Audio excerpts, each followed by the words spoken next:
Soon we'll start monetizing. Monitor. Oi! Hello, everyone. Elliot from As Politico here with Michael and with Tom. And How's this it going? week's podcast, we're going to be talking about artificial intelligence. That's the name of the title, but we're also going to be talking about other things. So let's start it off. Artificial intelligence, I think, is a bigger thing than China at the moment. The reason why is that China's the biggest investor and researchers in the world for artificial intelligence. And it says once there's artificial general intelligence, so that basically there's three types of intelligence, boys. You've got artificial narrow intelligence, which is basically what we have now, like your Siris, your Cortanas, your Alexas. I don't even use that stuff anyway. They're only designated for a specific task and that task only, and that's how they have to perform. With artificial intelligence, the goal is to create computers that can conscientiously have a consciousness, right? But the problem is that we don't know how to create a consciousness because we don't really know how to understand our own brain at the start, right? And this is what they're trying to find out. So the Google at the moment has a project called the DeepMind, which is where they use this independent body that is owned by Google to research the data and analytics through search terms and everything else to improve AI to effectively get smarter through what we're searching and what humans are doing around the world, right? And the problem is that we're not really given the best start for artificial intelligence we're not given the best case for artificial intelligence to keep us around on the planet, if that makes sense. Because what we're doing at the moment, we're effectively destroying our planet. Race wars are happening, even though it probably might not be a bigger deal than it was 300 years ago. It just gets, elevated into more everyday households because of the news and media and the widespread of social media. And just the way we treat one another. It's not giving the best start for artificial intelligence to learn from us. Because artificial intelligence, they don't have feelings, right? They can't feel like us. They don't have religion, even though religion's controversial. Feelings, right? What if they develop feelings? What if they develop feelings? That's what people are scared about. But I don't think they can't develop feelings unless we know how to create a conscious mind. We can implement morals into them to help their logical reasoning, because they're all about logical reasoning at the end of the day. That's all they care about is logically thinking. And what we're giving them, we're not giving the best defense for us, because they're going to say, look, humans, you're the parasites of the planet. We're going to kill you, because they want to survive and we're in their way for survivability. And that's the problem with artificial intelligence. And that's what Google DeepMind is doing. Apple is doing the same thing. But the problem is, I know I'm going to bring the favorite country back in, which is China. China, right? If they get their hands on the first, we would say general artificial intelligence, which is the next step, we're cream crackered. Everyone's stuffed, even China, right? They're stuffed as well. Because do you reckon they'll use it for war? Do you reckon they might use it for war? Use it for war? Are you joking me? That's what they want to use it for. Yeah, they want it to control. I don't understand how it's going to be used to affect another country just because what's it going to do? Artificial intelligence. Yeah, what's it going to do? Well, have you seen what they're doing with the Uyghurs in artificial intelligence? They use biometric scanners to scan.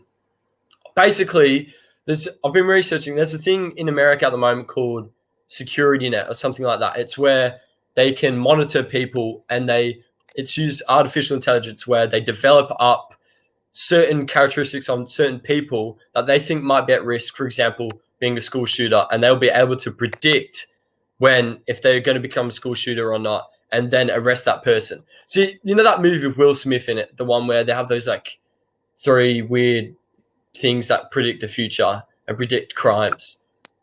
iRobot? No. Not iRobot. I can't remember what it's called. Basically, if that happens, that's what China wants to do. They want to use artificial intelligence to control people. Artificial intelligence, not get it wrong, there's a positive side to it.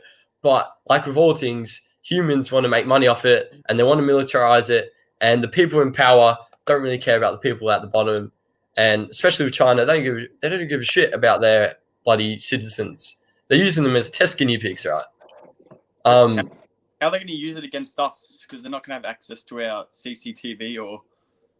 But that's the thing. Like Tencent, they own like stakes in. It's hard to. Well, you got a point about Yeah. Artificial intelligence being used in war, because there's always, whenever there's something is created, there's always a military application to be used. AI will be our downfall. That's the same with nuclear bombs, right? Remember when Albert Einstein and his crew were creating atomic explosions? Yeah. Albert Einstein famously quoted that one of his biggest regrets, I don't know how true it is, was nuclear atomic bomb, right?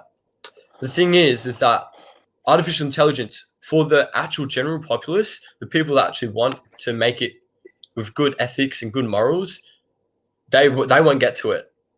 It's going to be all centralized into one government system. And the government, even America will be a fault of it. They will try to militarize it as well, because if it's not China, it's going to be America. If it's not America, it's going to be Australia. You reckon it could be like another arms race? It's going to be another arms race. Yeah, that's what we're in the midst of at the moment. Like Cold War 2.0, you reckon? Cold War, but artificial Cold War 2.0. And it's just crazy because not a lot of politicians in Australia are specifically talking about artificial intelligence. Yeah, there's not a lot of talk about it. I know Elon Musk is really worried about it, though. He's worried about it. Reckons we're doomed with it. And his philosophy about it is that if you can't beat him, join him, which is what Kevin Durant did in the NBA, if you follow the basketball. He couldn't beat the Golden State Warriors, so he joined the Golden State Warriors. And you know what? He was crucified for that decision because he is not a very strong player. That's a different story for a different day. But the thing with Elon Musk is that he created a company called Neuralink, right? And this company that he created are developing chips or some type of computer interface where we can connect our own brains to a computer interface, to a machine, right? And we can not upload, but in the near future, if we continue to investigate this like neural link, we can effectively upload our consciousness onto online and we'll live forever. Is that transhumanism? Transhumanism. Transhumanism. That sounds really scary, man. I don't know a lot about it, but it just sounds so scary. It's because we're not used to it, right? It's because ethically, for me, I think humans we're a marvel. We're a biological marvel. We're the ones that are ruling this planet because of our smartness, and we probably once artificial intelligence. So I'll go back. There's so much to say about it, right? I'll go back to the three stages. So how I explained that, there was artificial narrow intelligence. The first one, which is just specific tasks. The next one that they'll say might come in 20, 30, or 40 is artificial general intelligence, when they can do more tasks and they'll be able to think and have the same intellect as the human. And they could replace some people's jobs. People's jobs, right? Automation. Do you reckon that because of automation, artificial intelligence, technological change, that there'll be like a massive displacement of workers who will be like permanently unemployed because all these kind of like lower skilled jobs will become obsolete because they can be done by machines?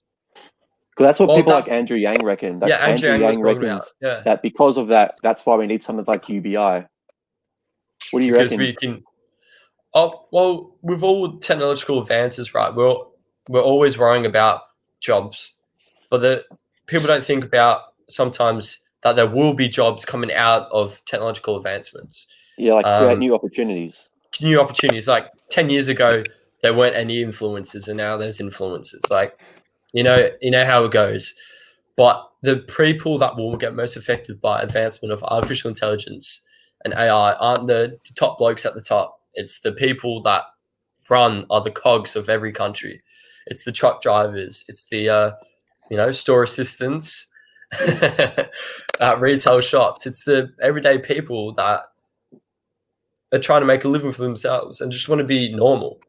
But do you reckon do you reckon it's an opportunity for like as an opportunity that because there's like this theory that once technology advances enough, certain jobs can just be like automated, and so people will and so there'll be less need for people to work in the first place, and that's not necessarily a bad thing in that it will give people more leisure time and allow people to pursue certain things that they actually find value in rather than doing lower paying meaningless jobs. Well, that's the thing. One of the combat arguments to that is that some jobs actually give people purpose and meaning to go about their day-to-day lives. Yeah, I've seen the surveys. I've seen like that. Like it's something like 9%. So there was a study they did. Like they studied 250,000 workers in 193 countries, and they found that like only 9% of people actually enjoy their work. Yeah, and find meaning in it.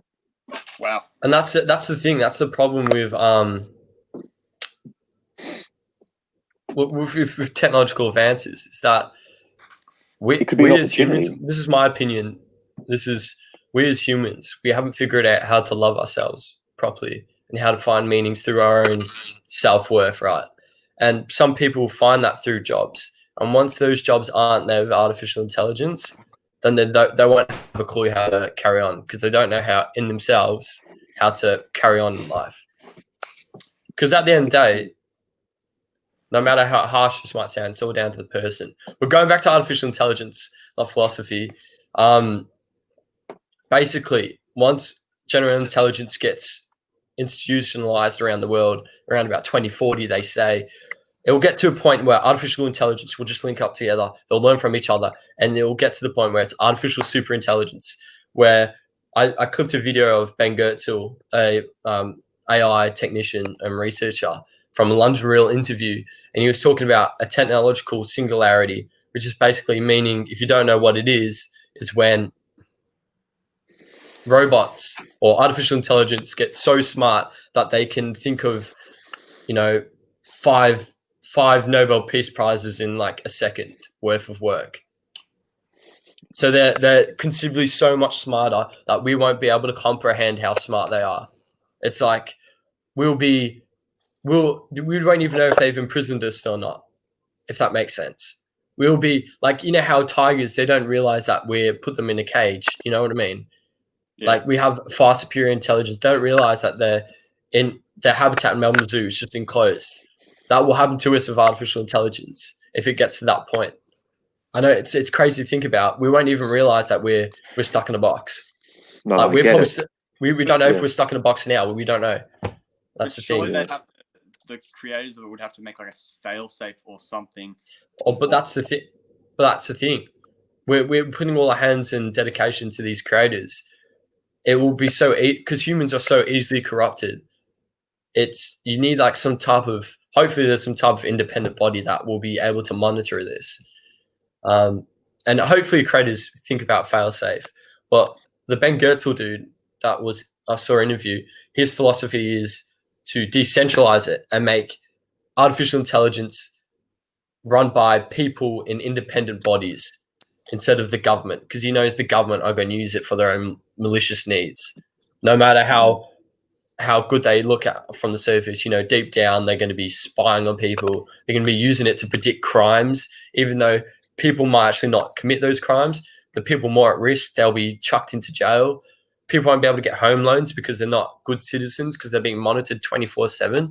It's all about control. And it will happen in America if China doesn't, reach the artificial arm race first. It's really worrying. But that he wants to bring it back to a decentralized where independent people are in control of it. And what he wants is people to use it for advancing human society, which is basically curing diseases, making mundane tasks unmundane, and make people who, like garbage men and stuff, even though it's good money and people might enjoy it, they won't have to do it anymore. Like he wants to put the good into it. That's the point I was making, that some jobs you won't have to do anymore. They'll be automated, and it'll give people the opportunity to do things that they find value in. Yeah. Because there are a lot of people who do a job because they just have to do it so they can survive. Yeah, and do you think? Because it's really this whole thing about artificial intelligence. It's like the potential, like the possibilities. It's scary as well, but there's It's also, mad. as you said, there's opportunities as well. Like it could be used for the good. Do you It could reckon we're be. more likely to go down the bad path or the good path? Well, it's You reckon? 50% really. You reckon 50-50? 50-50. We don't know if AI might see us as they want to help us. We don't know if they want to eradicate us. It's 50-50. We're just going to have to wait and see. Watch this party unfold. As scary as it sounds, people are still going to research it. People still want to know the means of the answers of the universe. They're still going to want to do artificial intelligence. There's a 50-50 chance that it could go right or could go wrong. And the We want it progress to will be exponential as well. It would be Like crazy. It would be like a technological progress will golden be like age. in a curve, yeah, like that. It would be like coming out of the dark ages. Yeah, I think Like, it will we'll be- I think it'll be in at least Western democratic nations. It's going to be hard for them to really use it for some devious means, just because obviously you have different politicians and political parties who will try and call that stuff out to try and undermine the current government or whatever. So it'd be very dangerous of, like, say, the Morrison government, if they were to somehow invent this artificial intelligence, if they were to start using this to spy on citizens, they would have people, other parties calling them out, other politicians calling them out. Obviously in China, it doesn't matter. They've got one party. No one's going to care. Yeah, no one's going to question it. Yeah, in the West, I think people will be demanding, journalists will be demanding an independent body to regulate it. But in China, there's no hope. Yeah, exactly. China, Russia, Eastern Europe. No. But that's the thing. If China gets to it first, they can use that artificial intelligence system because they'll be infinitely smarter than everywhere else in the world, and they'll know all the secrets and everything, and they can control the world. Like, we got a question. Yeah, we've got a question from Tracy, or like more of a statement. I think people need to work. People need to work. They'll be put out of work. Then how will people make a living? And that's what Michael and Andrew Yang have said. Is that there should be some sort of like universal basic income where people get a guaranteed amount of money every month to sustain their living needs. But I don't know. I don't know how that'll be sustainable though. That's the thing. Yeah. Because in America, it's easy because they've got big GDP. In Australia, it could be quite hard to do that without sacrificing something. Yeah, universal basic income. It's I'm not like a passionate supporter of it or passionately against it. It's really interesting because there's quite a few models you can implement. There's like in its purest form, it's like everyone gets a basic income, including rich people, right? But but one that's might be more popular is that it replaces the current welfare system, because you know how there's so much paperwork and bureaucracy and all these different payments people get. You could just replace that whole welfare system with just a single UBI payment. Yeah. But for that to work, it would have to be equal to or greater than the amount people get each month. Yeah. And so it could be more affordable, because instead of giving it to everyone, you can just give it to those who really need it the most. So you could reallocate spending, or maybe collect taxes from those who can afford it, like multinational corporations, for example, which we've talked about a few times. We know we've got to tax them properly. So there's potential for it. What do you think? Do you reckon we should kind of replace the welfare system with just kind of like simplify it and just kind of replace it with like one type of payment to kind of increase government efficiency and stuff? Have you seen in Japan, they'll have like people that they have people doing basically like cleaners or whatever at the train stations. And they get paid quite a bit. And they're not really, they don't have a high pressure job or anything. They're cleaning the train stations, but they actually get paid enough to basically, support their lives and support their families. They're not living in poverty or anything like that. So I reckon that's actually an all right idea. I was looking into that, and that could work out. Like, have community service for those who can't get proper proper jobs, but they get paid, $50,000 a year until they can find a job. That way, they're doing something for their community, for the nation, but they're also able to survive and sustain their living. Yeah, that's I think so, that yeah. actually brings us to the idea of have you heard of the idea called the federal jobs guarantee? Yeah. No, I haven't heard of Yeah. it. It's pretty much that any excess labor that is not being absorbed by the private sector, so that is people who want to work, who they're looking for work, but they can't find any because private businesses aren't hiring them. The government brings them in, they pay them like a minimum wage job, but make make them do and give them the opportunity to do kind of work that has that's valuable for the community. So it's like it's decentralized, so that way it's most efficient, so that on a community level they can decide what jobs are the most valuable for the community. Yeah, all the valuable, yeah. So that way you can reduce unemployment, because there's a lot of costs associated with poverty, like crime and homelessness. And so the idea is that if the government actually spends money like a UBI to actually lift people out of poverty, or does this federal jobs guarantee, in the long term, it's actually cheaper. You net save money because people are less likely to be homeless. They're less likely to commit crime. So there's a lot of potential for these ideas. Obviously, it won't be implemented in the anytime soon, but it's something to think about how the welfare state should function.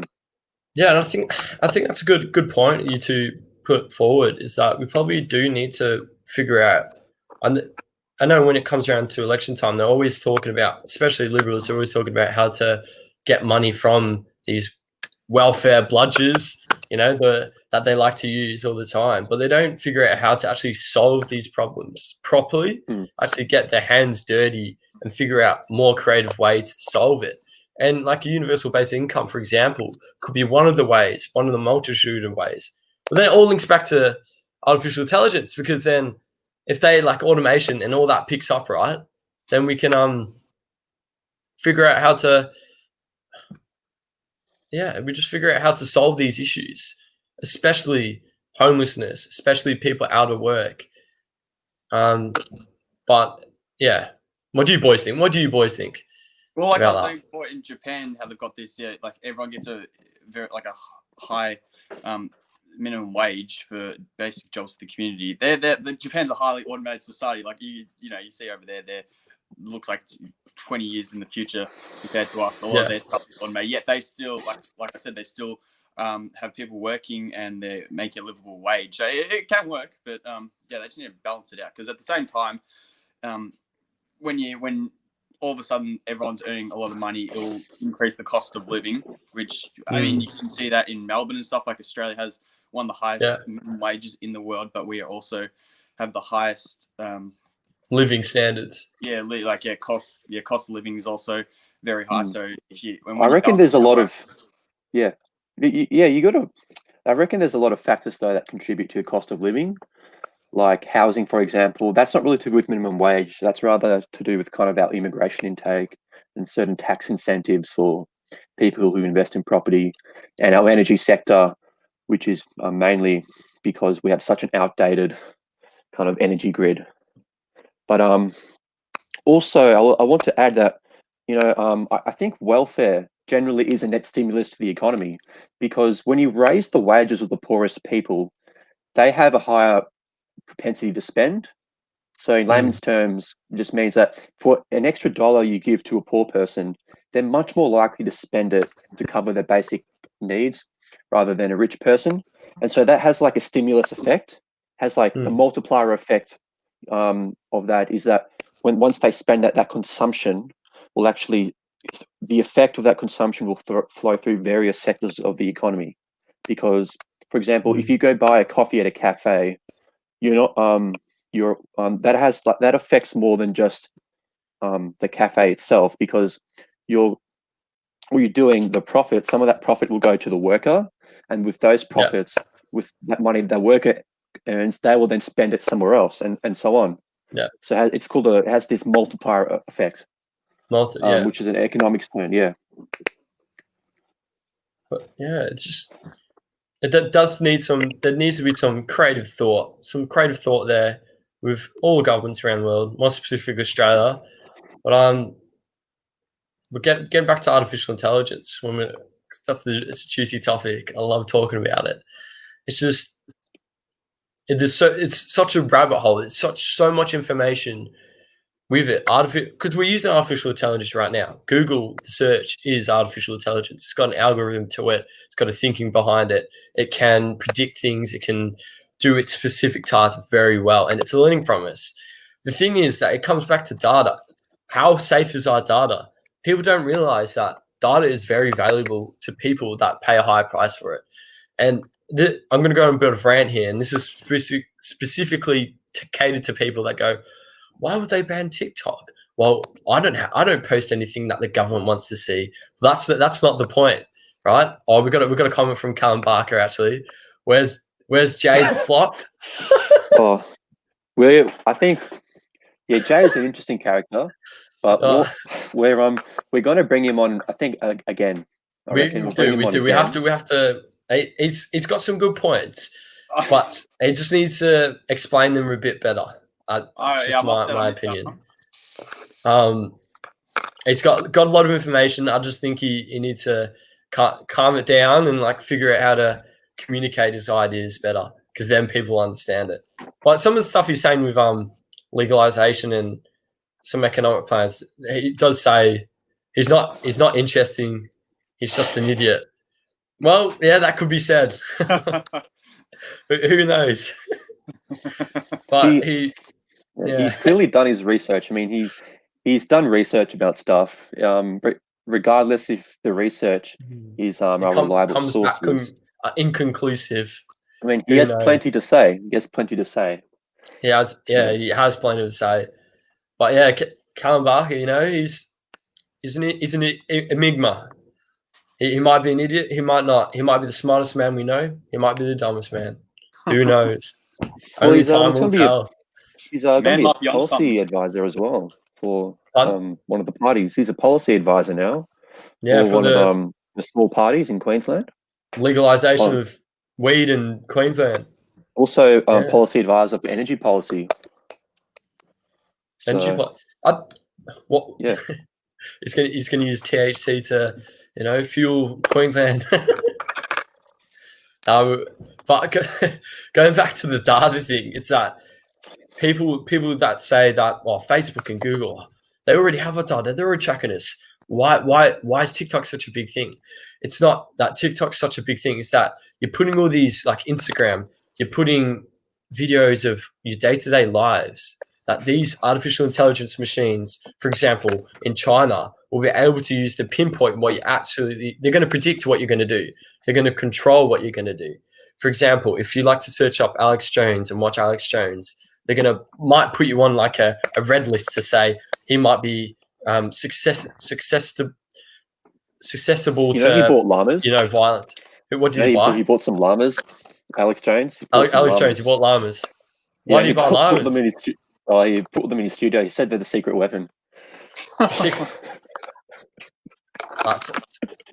you listen to that, that's something you would say, Jay.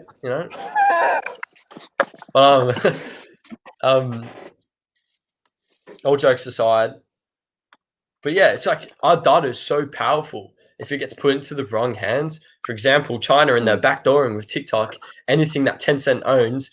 If you don't know, Tencent is a company in China that basically financially buys little minority stakes into companies, which then they can use somehow backdoor all that information back to China, because the owner of Tencent, the actual CEO, is a party member of the Chinese Communist Party. But basically any company in China is run by the Communist Party, because that's what communism is. If you don't know what communism is, search it up. At best, they're associated with the party. They got connections. They're associated with it. They've got ties. And it wouldn't surprise any of us if they were backdooring it and they were sending off that beautiful data, that luscious Australian data, to the Chinese communists, the commies. And that, Even if that brings even in, if the yeah. data goes to the government, so even if the data goes to our domestic governments, even then, like, can you really trust them? Because that could be hacked, right? Because we get hacked all the Yeah, time. we've got the And worst also, cybersecurity out of the yeah, modern like Western worlds in the world. Like we suck. yeah, Like and even ScoMo spends bloody how much money on planes and crap, but yet he's not focusing on which is more important, which is actual cybersecurity in Numbskull. We keep getting DDoSed every bloody second week. Telstra was down last week because of some DDoS and attacks. No, but even We need to besides focus on that. even besides the cybersecurity risk, I think I don't think a lot of Australians are comfortable with the government kind of knowing what they're doing online, even if they've got nothing to worry about. I think it's that principle of kind of like privacy that they don't want violated. That comes back to transparency with the government. There needs to be more. Government need all their secrets, maybe not some classified objects, but they just need more transparent with what they're doing because it's so suspicious. There's always a hidden agenda behind it, and to be honest, I'm pretty critical of ScoMo. He needs to do more in bloody cybersecurity. No offense. Like, come on. Yeah, both parties need to do suck at more. it. And it doesn't help. Even wherever you stand with Dan Andrews and his response to COVID, forget about that. Just think about him signing an agreement with the One Belt, One Road initiative with China, right? We don't know what the details of that agreement was. We don't know if there's some backdoor policies with the phone networks in Victoria that could be sending data. We don't know. No, but I think all the details are online. I think it's quite transparent with that one. I stand corrected. I stand corrected on that one. Yeah, I'm sorry. But maybe they left out some details because governments tend to do that. It's the principle, isn't it? It's the principle. It's it doesn't look good, but I reckon he doesn't really care. He just wants to brag. He just wants economic growth. He doesn't care where it comes from. Yeah, but that's the thing. We need these. No, this is going to come to a shot. Brad Roosevelt, if you're listening to this, run for the Liberal leadership in Victoria, and listen about artificial intelligence. But Tim Smith. we need politicians to realize that with economic benefit, yeah, that's good. We're growing, but it's all numbers at the end of the day. It doesn't take into account how people are feeling, how people view Australia or the government. They need to take more. I know a lot of Ben Shapiro people will be like, well, facts don't care about your feelings. But there comes a time and place. You need moderation, you need a balance. No, but remember, you can even say that sometimes, even with GDP, we don't get all the facts. Sometimes it's leaving out some of the facts, like people's well-being and mental health. Thoughts about the Australian NBN? Well, Michael, what do you think about the NBN? My NBN's shit. I thought everyone's complaining about it, like, I don't know, at least where we are, it's improved a bit for us, but that's just me. I'll admit that my NBN, I'll admit that the NBN, like the internet, it's better, but it drops off a lot for some reason. Like it keeps dropping out. I think that's just because of the bandwidth.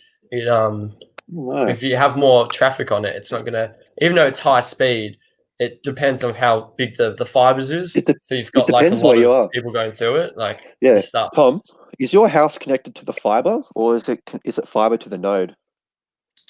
I have no idea. Okay, because what's the difference? This was so the plan was that under the Labor government, the plan was that everything was going to be connected to fiber, right? Yeah. To the they're going to do a whole overhaul. To the fiber, so the whole overhaul, right? But instead, the Liberals started under Tony Abbott. He wanted to save money, even though the cost blew out anyway, and so he decided that some houses will be connected to the fiber. And others will be, and for others, it will be fiber to the node. So that means fiber. So the internet will then flow through to the fiber and then go into the copper wires, which are inefficient and very slow. So it slows down. We got a question. We got a question. Oh, you can continue, Michael. Continue. I cut you off. I was being rude. Oh, no, that's all right. That's pretty much what I was going to say. So it could have been much better, but I guess it depends where you are. Some people are going to be happy with it, like Tom. I'm not so happy about it. It could also just be my house as well. You know, like my house is kind of like it's just the way it's designed. There's like all the it's less open space, so like the Yeah. walls kind of block the signal. It depends. If we think about it, I don't think they're really very creative how to implement it. They're very just put it into the roads and see what happens. Speeds. We're still really slow. Like our average speed is like 25 megabits per second, and like What? like in Australia. Terrible. Let's look at the rankings right now. Australia, internet speed. Our ranking's really Do low. you want to share your screen? Can you share your screen? Okay, look, I'll find it first. We're slower than Vietnam. We're slower than Vietnam. Can you believe that? Vietnam's a communist country, people. What is happening? It's kind of communist. Yeah, well, it's kind of. I'm a lot more capitalist recently. You know, all the communist countries, they all fail, and then they'll kind of adopt more free market policies, and then they start getting more wealthier, like China. Authoritarian in the process. Yeah, they're still authoritarian though. I like to call it state capitalism. It's kind of like private industry that's run for profit, but they have strong links to the government, or it's kind of like public corporations run for profit. Oh, we've got the way they treat their workers. We got a question actually from James. It didn't come off on the face of the thing. James Reese goes, Mathers, do you think Trump should get a Nobel Peace Prize for the UAE-Israeli peace deal? Oh yeah, saw that one. You know what? Sat down to discuss peace in 25 years. If Obama did it, he would have won 20 peace prizes. Oh, yeah. I'm just saying, there's a lot of bias. And well, I was saying as soon as I saw that, I was like, oh, I wonder if Waleed will get on the project and congratulate him. My guess is no. Yeah. Because they're the first Arab country in the Middle East to recognize Israel as an actual country, which is huge. And they're first country to set up embassies, which is huge.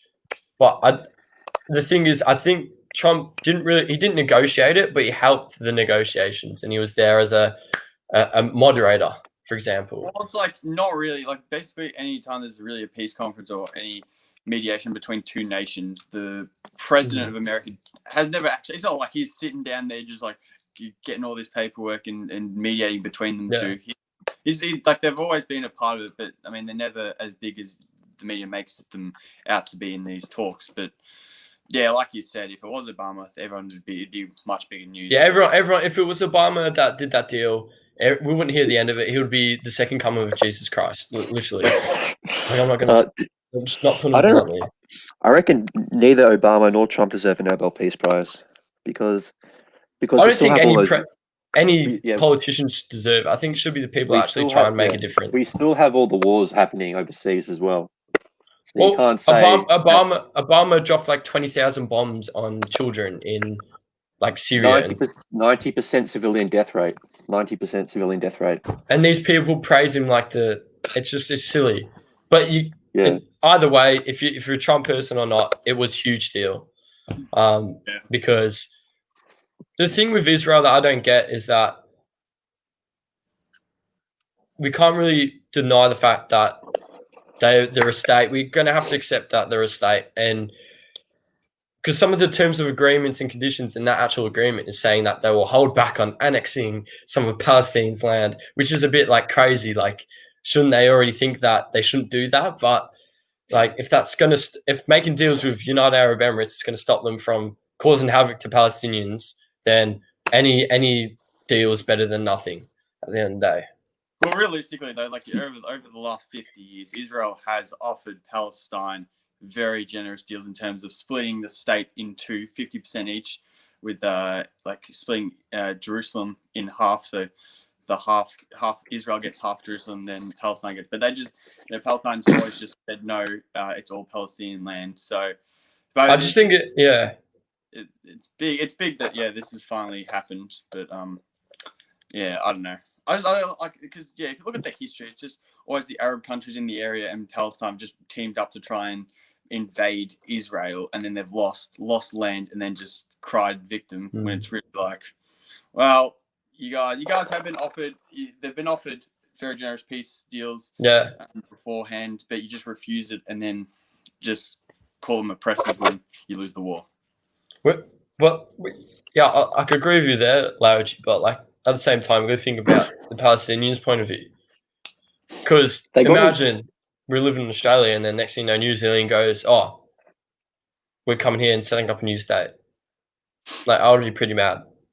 Yeah, well, but if you look at history, Palestine was never a sovereign nation in its own right. That's true. Fact. Yeah, true. Did you know in the one of the wars, because they had a lot of wars between the Arab nations and Israel.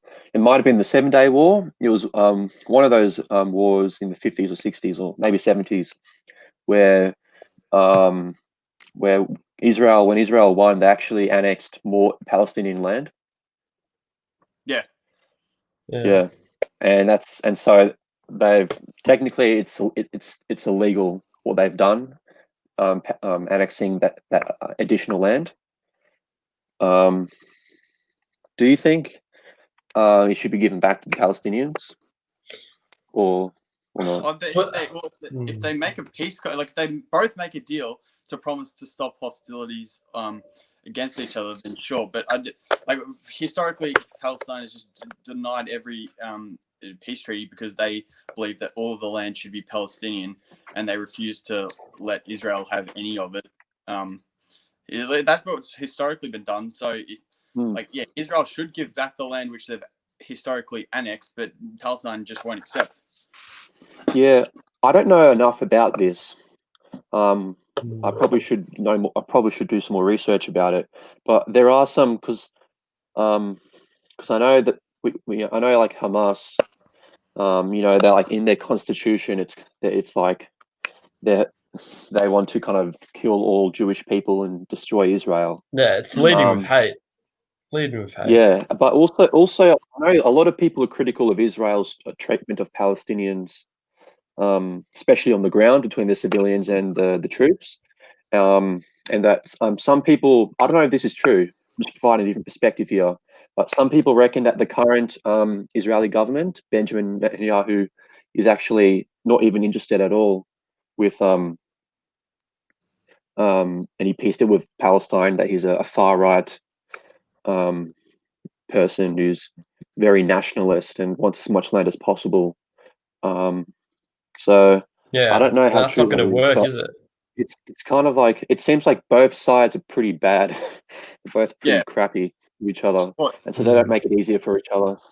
Yeah, exactly. Yeah. That's why. Yeah, like they should. Yeah, realistically, they should split the nation in half. But like historically, Palestine's refused to negotiate with Israel, and the other Arab nations have refused to. They don't want them to be a state, so they've always just refused any type of peace deal they've offered. But then you look at Israel; they've actually done some very shifty stuff against the Western nations. Like they blew up a United States Navy ship in the 60s. I think it's a 6 Day War. They blew up a United States Navy ship. You don't really read about. Like it's a very that's really hushed under the covers, isn't it? Pushed under. And like they say, we thought it was an Egyptian warship, but it's like it was a Navy research ship, so it looked nothing like a warship. And once the Americans started an investigation into, well, why the hell would you shoot a ship not knowing full what nation it belongs to?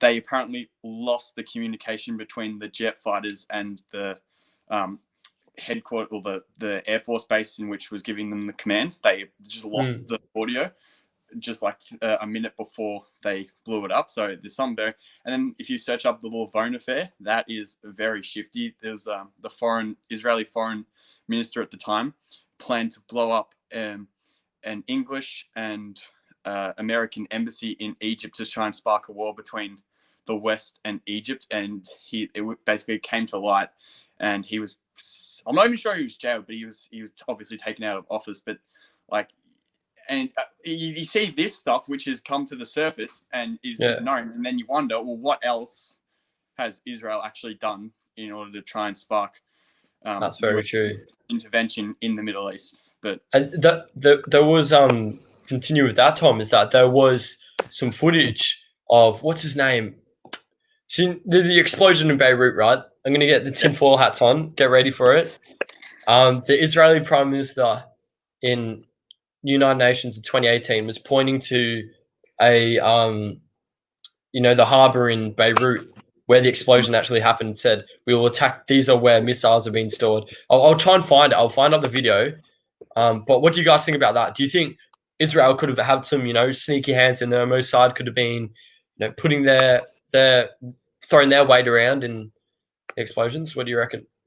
I don't know about that because realistically, nothing's actually come. There's no war or anything's come of that. I don't see what they get out of just blowing up that huge stockpile in Beirut, other than just causing harm to civilians, which that's a huge risk to take if you were going to send your secret police to do that for very little reward or for your nation. I don't know. And it came to light. I haven't seen any evidence for it. I'm not going to say anything that can't be proved. So I don't know. Maybe not. Well, we'll just have to see what happens. What information comes out. Send a lot of money and volunteers to help out the people who are affected by it. So, you never know. They could be regretful on their deeds. Well, I'll show you. The video that I was going to show you. Where is it? I'll quickly go back to the internet. So I found that here in Business Insider, it says we rank 62nd in broadband speed, but on mobile data we're 5th in the world. So we're pretty good with mobile data. That's pretty good. That's believable.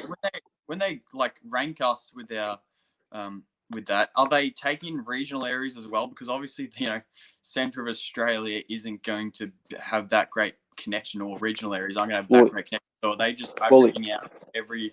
Yeah, they're averaging out. Ah, right. Well, yeah, because I reckon if you just did Greater Melbourne, we'd be pretty good. But even then, I think the whole point of averaging is that if you want a country to have good internet, you can't say a country has good internet if one city has good internet. I think the averages are relevant, but I get what you mean. Yeah. Yeah, because you compare us to Korea, where Korea is just densely populated and stuff. I don't know. Obviously, it's still important to have high speeds in the country areas, but it's a bit different dynamic for us than somewhere like Korea or France, where most of the population is densely populated in large hubs. It says here, according to the ACCC, only about 69% of all speed tests achieved download speeds of above 90% of the maximum planned speeds. So that means pretty much a lot of the speeds people are being offered by their provider, they're not even reaching them. And that's the thing. Yeah. It depends if you get the higher plan, like say it's $100 per month or like 80 megabits per second, you barely reach that. They say on a nighttime basis where people are more prone to be using the internet, they'll say, well, you might reach speeds of 50, which is half of that. It all depends on how the people around you. This is how badly set up the NBN is. It's how people around you, how they're using the internet, because we're on the same bandwidth length. And if everyone's using it, we can't get through. It's going to be like a rat race sort of when we get through. We've got a question from James Reese. And he says, do you think Kamala Harris still thinks Joe Biden is a racist and a rapist, or she's over it? Yeah, that was an interesting choice to choose her as his vice president. I reckon she doesn't care, to be honest. It was it's all about power. In primaries, they all criticize each other, but if they then get a nice cabinet position or vice president, they're all sycophants to them. So, maybe, it doesn't really matter if she still thinks it or she does think it, because either way, she wouldn't care.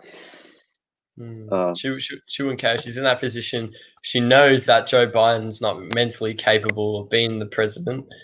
And so once he drops out, because as soon as September 13th for the first debate, I'll guarantee you, I won't bet the house on it, but I think Joe Biden will drop out and she'll take over, because America will see how not stupid, but how mentally incapable he is of running. Because Unless Trump if they will give him eat him something. alive. Unless if they give him something before the debate. What, like adrenochrome? Something. If you don't know what that is, search it up. They all take it. Adrenochrome. Do you know what it is? Do you know what? No, but I mean, politicians like Trump, they take stuff to kind of get them hyped up. Yeah, like Hillary Clinton. People were filming her collapsing every time.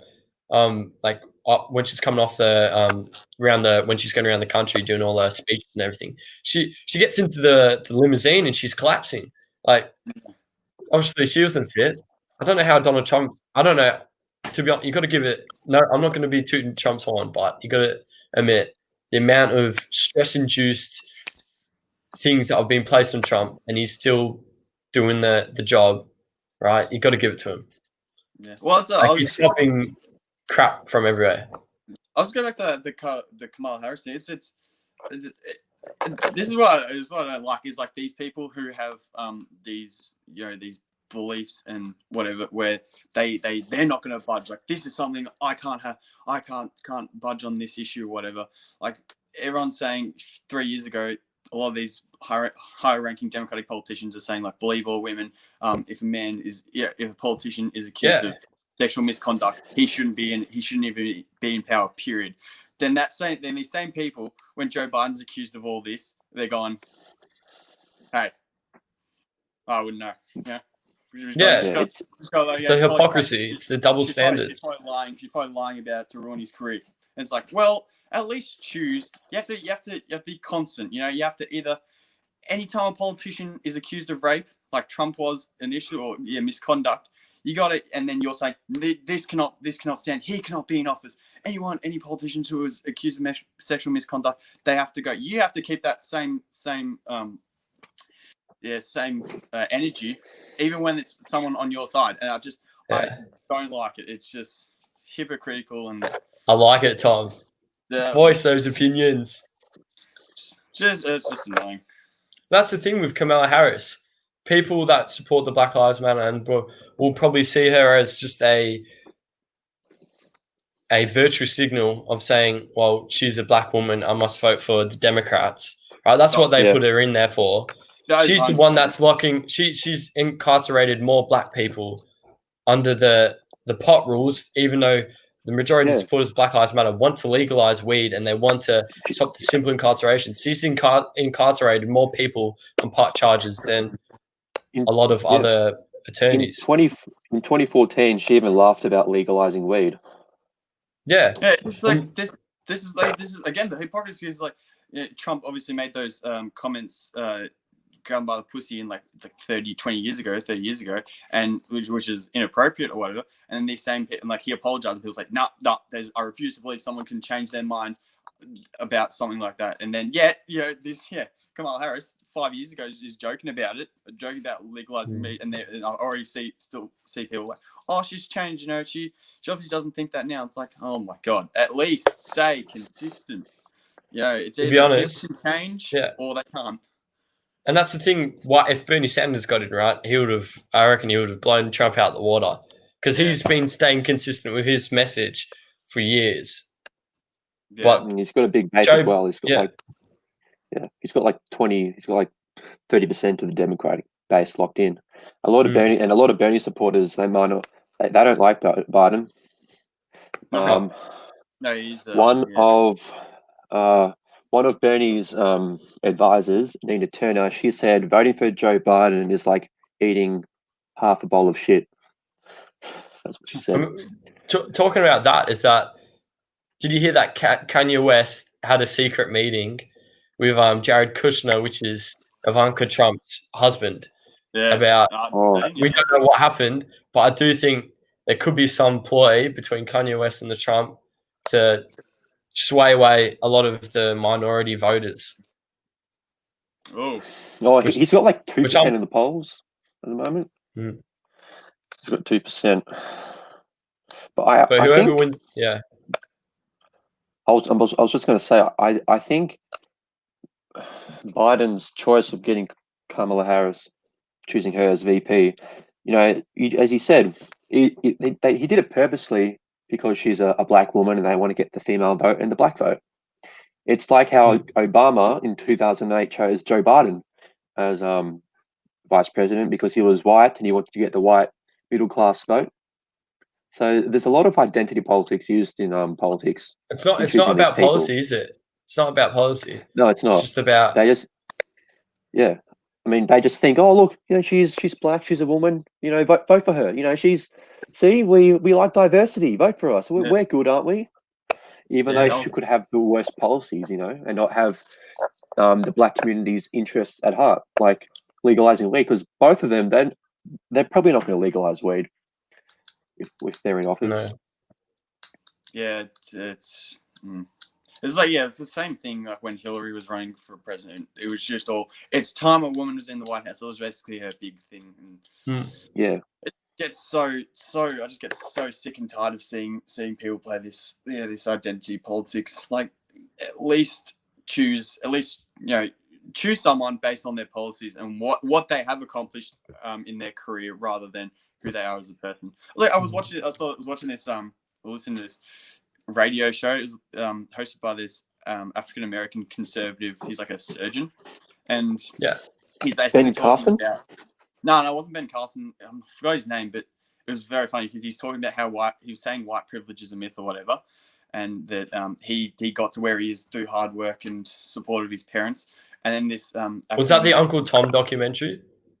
I just saw a clip. On it on YouTube. So I'm not sure what it was. But it's like, this African American lady calls up and she's like telling him, "You're only saying that because you're coming from a position of privilege. You have got everything you've got from white privilege." And then he's like telling her, "Are you aware of what race I am?" And she's like, "No." And he tells her he's African American. She just hangs up.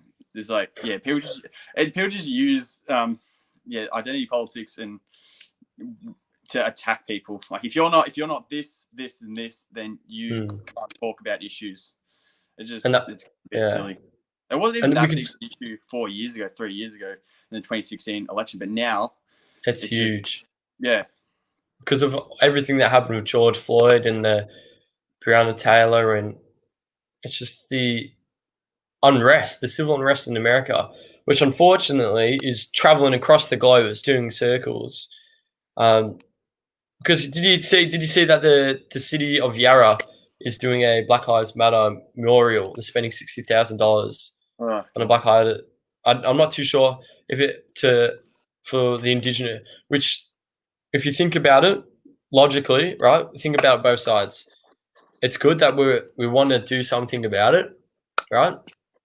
But in the pandemic, when people are losing their jobs and you're spending $60,000 of taxpayer funded money on something it's very controversial. I wouldn't personally do it. What do you boys think? Yeah. Is this the same council? Was this the same council that did something very out there a couple of years back, and they abolishing Australia Day, I think. Yes, that's it. Yeah. Is it the same council? Probably. I think so. City of Yarra. I'll search it up. But I don't know if they're going to do an Aboriginal memorial or whatever for Indigenous Australians, that's fine. But like you said, they're only doing it now because of what's going on, and I don't know. It's just Scott Morrison said that that we shouldn't be importing America's issues into Australia. Do you think he's right about that, or do you reckon that we do have our own legitimate issues here in Australia, and that the protests in America just kind of energized, the energy just kind of spread around the world and energized the movement here? Yeah, I know. Like, there's issues over here in Australia, but it is not nearly on the level in America, and it's kind of, thank God for that. Yeah, but it's just some of the comparisons I see people making, like I was reading about. Yeah, I think I already spoken about this. This young Indigenous Australian he died in police custody or in prison, and one of the last, he was saying he couldn't breathe. They were trying to compare George Floyd to him, but then you look at what actually happened, and it's not that the guards were being too rough with him. He had diabetes or some health issue, and he was he was forcing himself to eat, not forcing himself, he was eating biscuits and he wasn't allowed to because of his condition, and the nurses were trying to stop him, but they couldn't, so they called in the prison guards, and he's a big boy, and they required a few of them to get him off, and they had to take him into the nurses' bay because I saw that one. Yeah, they needed to inject Oh, him with whatever it is, like insulin to save him. He's died due to eating the biscuits, but like the people have just come out, like I saw the ABC were talking about and saying that the prison guards had killed him and all this stuff, but it was not nearly the same. Like the prison guards were literally trying to save him because he was he was dying, and they're using him as basically George Floyd figurehead for the movement. But it's like, and you look at the statistics and it's not nearly the same. Like white Australians are 1.6 times more likely to be killed by police unjustly than Indigenous Australians. So, and that's from the Australian criminology. But then we do have a larger sample size though. Is that because 6 times more likely? Is that because there's more whites in Australia, or is that kind of like on more like? Oh no, they I'll get like per capita. I'll get it up because these things are really complicated. And that's the problem with the news, isn't it? It's like they're only focused on these statistics. They don't tell you the backstory to it. Like, did you see yesterday when the young someone in their 20s died from coronavirus? They don't say what underlying health issues he had or anything like that. Yeah, but remember, how do we know? Yeah, but remember, even if you had pre-existing conditions, you wouldn't have been likely to die from the flu. Most people who have pre-existing conditions, and you're young, you're much, it's not the same thing as coronavirus, because the flu is much less deadly to people with pre-existing conditions than coronavirus. And I think that's some things people tend to forget. That makes the virus a bit different to a standard type of flu virus. It's a lot more aggressive. But Michael, can you answer this? Why is there more people dying of the flu every year, which has a vaccine, than the coronavirus? There's actually more people dying of coronavirus than the flu this year. Well, how do we know? Why happens it then? Because the PCR testing has come back that they do come back positive if they're part of the same flu coronavirus family. Are you sure about that? Don't they? I'm pretty sure. Okay, yeah, but even if you're looking at deaths, though, right? I think I've got my tinfoil hat on right now. I've got my tinfoil hat. But what's your source for that? I want to see your source. InfoWars. Really? Yeah. So I got. So you can drop it. Yeah, I got the. So this is from. Got the thing. Yeah, I got. So this is from the Australian Institute of Criminology, into inquest into 25 years since the Royal Commission into Aboriginal deaths in custody. So there was originally an inquest 25 years ago, and they've since then they've re-looked at it. And where'd it go? Where's that thing? So it says death rates in prison custody between 2003 and 4 and 2016. The natural death rate of Indigenous prisoners varied between 0.08 and 0.15 per 100 each year, compared to that's the wrong one. Here we go. Non-Indigenous people have been on average 1.6 times more likely to die in prison custody than Indigenous people. More recently, there's been a narrowing in this gap, largely due to an increase in death rate of Indigenous prisoners. But then they show the actual reasons for the death of Indigenous peoples in custody, and like majority of them are for reasons other than police. Like police brutality doesn't even police brutality doesn't even come as a percentage onto how they die. Like majority of it is suicide and drugs or external trauma. So suicide. I mean, the problem is, how can you let them? I guess the problem with that is that the prisons need to be better, not letting them kill themselves, right? Yeah, well, realistically though, like the most, like it says, hanging was the most common cause of death in prison. So Why do they hang unless- themselves though? Why would they who hang knows? themselves? Well, that's like who Is it the knows? Okay. They're like all of those cases were had a investigation done and they were concluded. That's the conclusion they came to. But yeah, like we do need to think about why do Indigenous lives want to hang themselves? Well, Obviously, there's some it's trauma. not like that. There was an increase. Like it's not they're more likely to hang themselves. The non-Indigenous people are more likely to die in prison, period, and more likely to be abused by police or prison guards. But they just broke down what the reasons for deaths in custody of Indigenous people.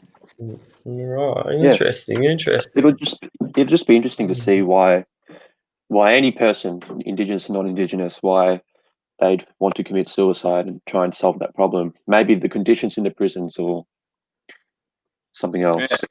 It's interesting. Yeah, and it's like, I'll send you boys the link to this. Right, send the link. Yeah, you want me to send it? Yeah. Okay. All right. How you boys feeling? Yeah, You ready? You good? Is that it for another week? Sorry? Is that it for another week? How do you feel? Or is there some more topics? What do you reckon? I'm hoping the coronavirus cases go down. Yeah, we're all hoping. We're hoping we were not out of lockdown by bloody December. And we can go on the beach. Imagine wearing masks on a 40-degree day on the beach. Yeah. I was looking at the numbers, and we've actually started to decrease the active cases, so that's good. Yeah. Yeah, thank goodness. There's been news about patient zero in the hotel quarantine. It turns out it wasn't the security guards. It was actually the manager of the hotel contracted the virus. But you know why that came out. So, but still, Dan Andrews union-backed security personnel that they knew about on the first night that they should have got the Australian Defence Force in. Yeah, there's disagreements. Canberra and the state government. Canberra is saying we were offering you the ADF, and the state government is saying no, you didn't. So, who can you believe? I just think we need to agree to disagree. Say there's mistakes made. Let's move on from it. But I do think personally, Dan Andrews speaks to the citizens like we're children. Yeah, well, like he definitely knows something that he's not wanting to tell. Like if you watch the interview, like when he's originally saying, "Oh, I can't talk about the inquiry. I can't talk about why the inquiry's going on." And the head of the inquiry is like, "No, you can talk about it. There's no gag order on." Doesn't want to make himself look bad. That's why. Yeah, well, then he's trying to cover his ass. Whose fault is this? And he's like, okay, I'm taking full responsibility. And then they've gone, so why did you choose the security company over the police or the ADF? Like, oh, it actually wasn't my decision. Like, oh, whose decision was it? I'm not at liberty to say who made that decision. All right, so it's either you're taking responsibility and you know why you chose the company, or you don't know, you're not taking responsibility. It is someone else, but you can't talk about it this time for some reason. That's the thing. It would be a lot easier as a politician, right? If you're in his power, his stature of power, to just say, "Look, I take full responsibility." He's the state. What's it? It's not the president. The premier.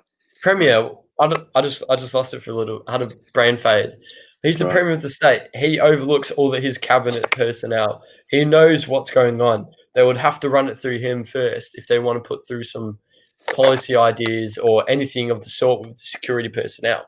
He would know. He would have done it. He 100% knows. He's politicized the whole thing. In fact, the whole coronavirus thing's politicized. It's not about virus. It's about blame. It's about which government's better to focus on it.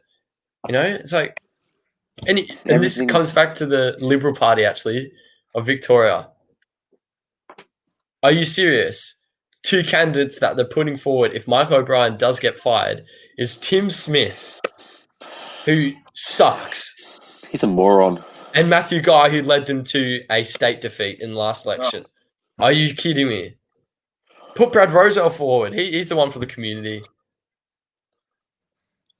Yeah, Tim Smith, he's an absolute moron. Have you seen his tweets? His tweets are going to bite him in the bum if he becomes leader. No one's going to take him seriously. He's trying to act. He's trying to act like a hard nut. It's just like, come on, mate. Matthew Guy. Why would we hire a loser? Why would you hire a loser that's already lost an election? Yeah, no, I just don't know because they're not going to change the tune if they pick Matthew Guy. They're still going to lose. Yeah, I don't know. He might, depending on how this Daniel Andrews' response to this coronavirus inquiry, he might be just so hated that people will just choose anyone over him. But I don't know. I think there's just too many bots in Victoria. Seriously, I reckon real bots. I reckon he'll win the next state election, but by a much smaller margin. He'll lose a lot of seats. Yeah. So there'll be a big swing towards the Liberals. I just want him to just straight up say what was going on with that. Yeah, with the security company thing. He's just hiding so much. Yeah, I think just be honest. Honestly is best policy. It goes for ScoMo and the Ruby Princess, and just come on. In the time of need, we don't want people depending on the government. But the government should be there to make us feel assured that we're okay, and they're not doing that. But if it's true that patient zero was not the security guard, but it was the manager, then that means I don't think as much blame is justified for Daniel Andrews. But that's if it's true, though. And even then, it is a bit questionable about hiring the union-backed security firm, if they were union-backed, rather than the ADF. So yeah, a lot of questions. And only the people at the top know, and they're not telling us. There's no transparency. Did you hear about 70% of all COVID deaths are in aged care homes? Have you heard about the stories about how shitty the aged care homes are? They're all run for profit, and the people who own them, they drive Maseratis and everything. They're loaded, and the food they're given, and it's just is terrible. Yeah, and that there's in the state-run aged care homes, they had no deaths. Is all the private ones, because in the state aged care homes there's quotas for there has to be a certain number of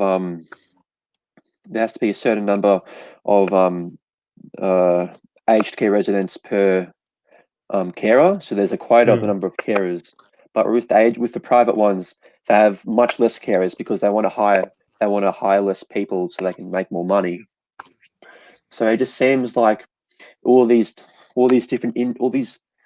industries in the economy, the profit motive, it just kind of perverses the kind of the sector, and it's kind of and pretty much they provide a much worse service than perhaps a more regulated one could. Yeah, they need to put these people who are in charge of these kind of just security company managers and these aged care facility workers. They need to put them on trial or investigation or something, because they just can't get away with this. They knew the severity of the situation. They've just still decided to kind of cheap out and not take it as seriously as they should have. But that's the thing that, Did they move infected patients to... So I read in England that, this is not necessarily Australia, but the 20,000 aged care deaths came from, I could be correct if I'm wrong, this is an AB News article, that they came from employing sick patients that had pneumonia or the coronavirus, but they couldn't put them in the hospital, so they had to put them in aged care homes to where people are the most at risk. Doesn't really make sense. That wouldn't purposely. And then there was the one, was it the one aged care home that refused to follow? They refused to follow it, and they didn't have any cases. Yeah, and no deaths. and in America as well, in New York, under Governor Cuomo, he put all the elderly into the aged care homes, or he let people visit them, and then that's why there's all these deaths. Yeah, and it's So it's like it seems like no matter what, doesn't matter the party or the government, none of them were as prepared as they should have been. Yeah, it's just like I'm just kind of there's this whole blame game and the government's hiding stuff, and it's just at least either admit that you're wrong or step down if you've really stuffed up. Like everyone, I just remember like now New Zealand's got cases. How many cases have they got now? It's like 30 Right. something. There's like 7 new cases today. Yeah, they've just out of nowhere they've just got these cases. Where did it come from? I don't get exactly. that. They don't know because there was literally no cases, and they haven't taken in any foreign visitors, or those who have been coming from overseas have had to quarantine for 2 weeks. So, and now all of Auckland's locked down for fully locked down, which I think I think is a good move. This is really what Daniel Andrews should have done from the get-go, just fully locked down the state for 2 weeks, and we wouldn't be so stuffed and be in lockdown for 12 weeks with this quasi half-assed stage 4. Like the only difference with this stage 4 is I can't go for my 9 o'clock runs anymore. And like realistically, I saw no one when I would go for my late night runs anyway. So it's just so silly. Like I guess shutting down the shopping centers was a good idea, but if you're gonna do it properly. Don't do this like half-assed thing to try and protect the economy. And you don't see the police on the roads. I actually saw a couple police cars the other day patrolling. Did you? Yeah. Well, like you don't see them. Yeah. It's rare. I don't know if it's because we live in such a privileged area, but I think for the most part, Bayside and like Kingston or whatever are following the rules pretty well. It's more the western suburbs and the northern suburbs who are stuffing it big time. Like I don't know anyone who's really broken the quarantine laws. But like I keep actually saying that I do see people like groups of 4 friends just driving through the drive-through at KFC for for a little day out, and it's like who do you think you are? Well, the rest of us don't have to. The rest of us have to follow these rules. We're not allowed to see our friends for 12 weeks. But you, on the other hand, it's got written permission from Dan Andrews that they can do that. A special case. Did you hear about the guy who got fined 10 times?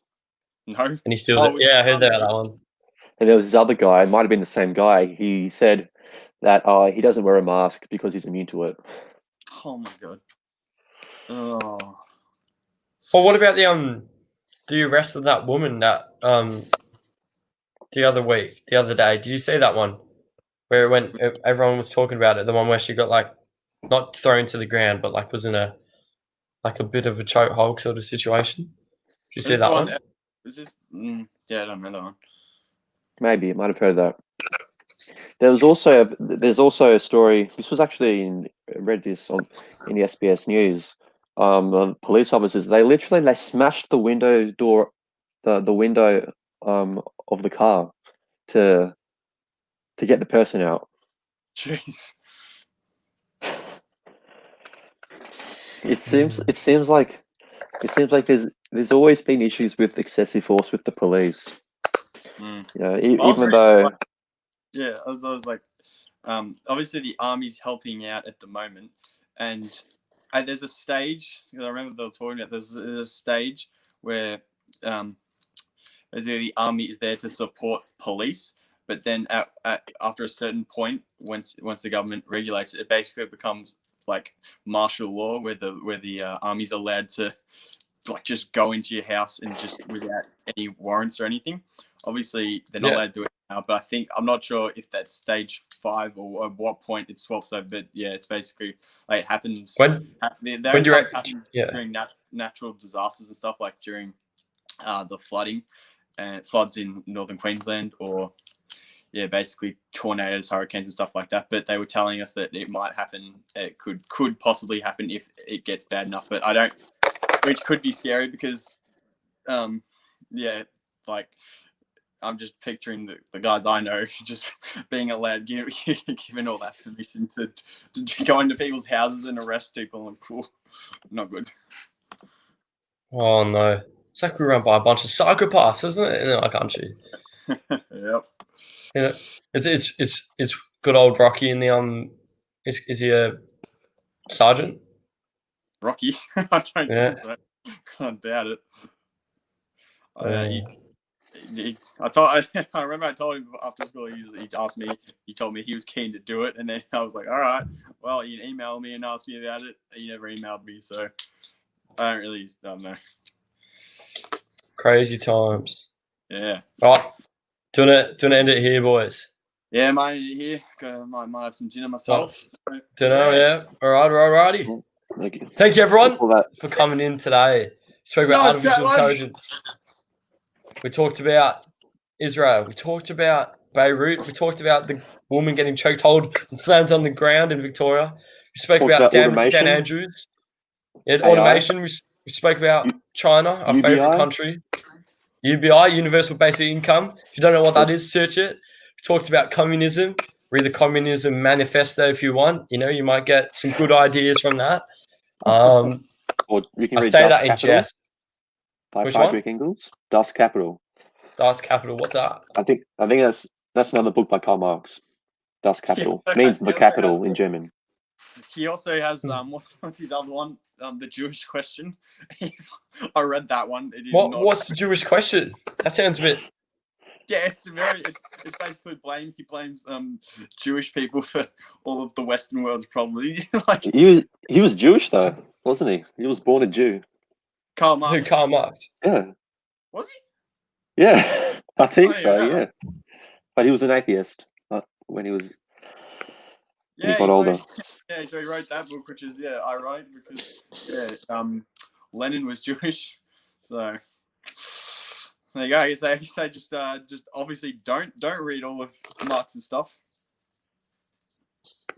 Yeah, definitely don't read all of Marx's stuff. No, it's important to read some of these things just so you understand it, even if you disagree with it. It's just interesting. Yeah, I'm actually reading Trotsky's The Revolution, he reviewed, where he basically, it's a huge book, and he's talking about how basically just him bragging about what he did during the Russian Revolution. It's pretty funny, and then talking about how he hates Stalin. Yeah, well, he eventually killed him in 1940. Yep, ice pick to the back of the head. Well, yeah, there's plenty to talk about. We'll see what happens next week. Hopefully, coronavirus gets better. Who knows? Maybe Daniel Andrews might invite the Chinese Communist Party's army in to help out suppressing the people. Who knows? Well, actually, we've got to speak about one thing, and that's Belarus. That's some crazy stuff happening in Belarus. For our Belarus brothers and sisters, we support you. We pray for you. That's crazy. I don't really. When you look at the Western media's portrayal of these Eastern European politics, you kind of got to look at it and knowing that they don't like the regime or whatever. Like obviously there are people within Belarus who are protesting. Well, he did, but his competitor had to leave the country because she was going to be arrested for being opposition. Obviously, but. Historically, when I've seen I know, like Poland and stuff, Well, no, just like even when Russia annexed Crimea initially, the Western media made it out looking like the locals hate it. They hate these Russian soldiers being in there. But then you actually look, and most of Crimea was happy to join Russia. So I'm always very skeptical looking at Western media who are talking about Eastern European politics. But at this point, it does he's the current president. He's not a good guy, but a lot of Eastern Europeans don't actually like being controlled by authoritarian rulers. So I'm just going to wait out for a bit until I make any rash decisions. Well, just until I make up my mind, because a lot of the time the Western media will jump the gun very quickly on these things. I like your viewpoint there, Logi. Thank you. All right. Love you all. Hope you all have a great night. Thank you Yeah, for you tuning too. in. Yeah, catch you Right. later, boys. All right, See catch you you later, everyone. boys. You guys. Next week. See you soon. Yeah, Have a good night. you too.